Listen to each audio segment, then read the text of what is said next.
বিসমিল্লাহির রহমানির রহিম। পরম করুণাময় মহান আল্লাহ তাআলার নামে শুরু করলাম। পালাইবে কই গিয়া রে আসিনা, পালাইবে কই গিয়া। 5 আগস্ট 2024 সাল।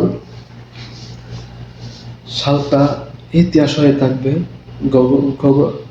গণভবনে শেখ হাসিনার বক্তব্য দিতে গিয়ে উনি আসলে আঁকড়ে গেছে, কি কথা বলবে না বলবে আসলে উনি জানে না। শান্ত করে নিয়ে নাচতে পেরেছি অনেকটা। আমরা এটাকে মানে বলতে পারি যে অবস্থা ছিল তাতে, কারণ উনি বুঝতে পারছে যে ওনার ক্ষমতায় শেষ, ওনাকে আর দেশের জনগণ চাচ্ছে না এবং সে আর থাকতে পারবে না, সেটা তাও বুঝে ফেলছে। এদিকে আমরা দেখি উড়োজাহাজে যানজট সৃষ্টি হয়েছে। বাংলাদেশে শেখ হাসিনা পালানোর জন্য রাস্তা খুঁজছে। আমি আর অনেকবার বলেছি, প্রায় বাংলাদেশ শেখ হাসিনা আর কোনো রাস্তা নাই দেশ পালানো ছাড়া।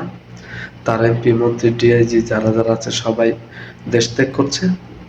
এখন যারা সময় আছে অবশ্যই তারা ত্যাগ করবে, আর যারা ত্যাগ না করবে তারা বাংলাদেশে যারা থাকবে মোটামুটি তারা একটু আলু ভর্তা ভালো খেতে পারবে, সমস্যা নাই। এত এত দুর্নীতি আওয়ামী লীগের বেলা হয়েছে যা বলার মতো না। যখন 1974-75 সালে তো আমরা জন্ম ছিল না, আমরা এগুলো পাইনি। তো আমাদের যে সিনিয়র যারা ছিল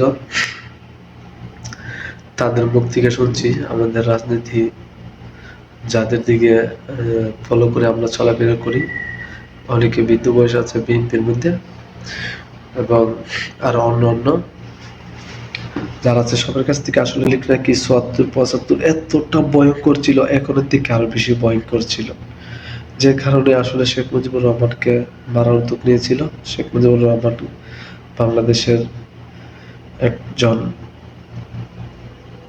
বক্তৃতাম্যান, উনি খুব সুন্দর বক্তৃতা দিতে পারতেন, যে কারণে আসলে সবাই ওনাকে পছন্দ করতেন। কিন্তু সরকার হিসাবে কে কতটুকু দেখছে আমি জানি না, কিন্তু বক্তৃতা অথবা স্লোগান দেওয়ার ক্ষেত্রে ওনাকে আসলে সবাই অনেকটা পছন্দ করতে লাগ দিত। সরকার হিসাবে ততটা ভালো ছিল না, সেটা আসলে আমার মুখের কথা না, মানে শুনেছি সিনিয়র পার্সনের কাছ থেকে। যাকে এখন বলি, শেখ হাসিনার পতন ঘটানোর জন্য আমি আগেই বলেছিলাম পুলিশ এবং ছাত্রলীগই যথেষ্ট। এই দুইটা দলই ওনার পতন ঘটানোর জন্য যথেষ্ট, কারণ এই দুটাকে উনি আসলে এরকম একটা লাই দিয়েছিল যে আসলে গুড়ি উপরে উড়ে দিয়েছে কিন্তু সুতা কাটাতে বলবে এমন শক্তিটা ছিল না, যে বিধায় আজকে ওনার ক্ষমতা থেকে পদত্যাগ করতে হবে। বাধ্যতামূলক আর কিছু করা নাই। ছাত্ররা এখন একটাই লক্ষ্য, সরকার পদত্যাগ করতে হবে, কারণ এই সরকার কারো কথা শুনেনি। মানে সকালবেলায় কথা শুনে বিকালবেলা আর কথা শুনে ওনার মন মতো চালায় বাকশাল। ওনার বাবা যেভাবে বাকশাল তৈরি করছিল, এই সরকার ঠিক সেরকম বাকশাল তৈরি করতেছিল, যে কারণে আসলে আর মানুষের ওনাকে চাচ্ছে না। সম্ভবত মানুষের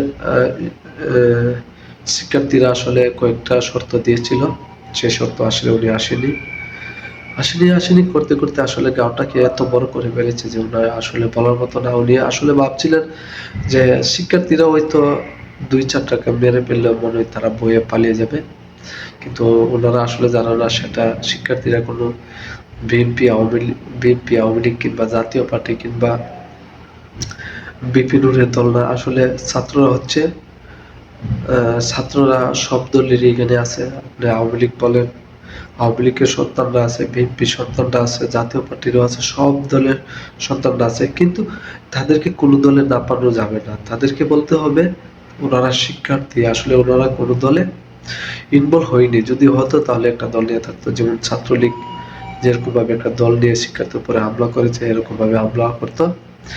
আর কিছু কিছু মানুষের এখন বক্তব্য আমি স্পষ্টভাবে দেখতে পাচ্ছি, ওনারা বলতেছে এখন যে এক দফা এক দফা একটা দাবি নিয়ে আসছে সরকার পতনের, ওইটা আসলে ভুল।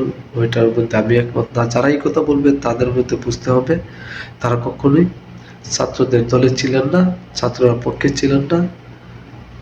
যদি ছাত্রদের পক্ষেই থাকতো তাহলে এখন কেন বলবে যে এই এক দফা দাবিতে আবার মত এক নই। এতে কি বোঝা যায় না,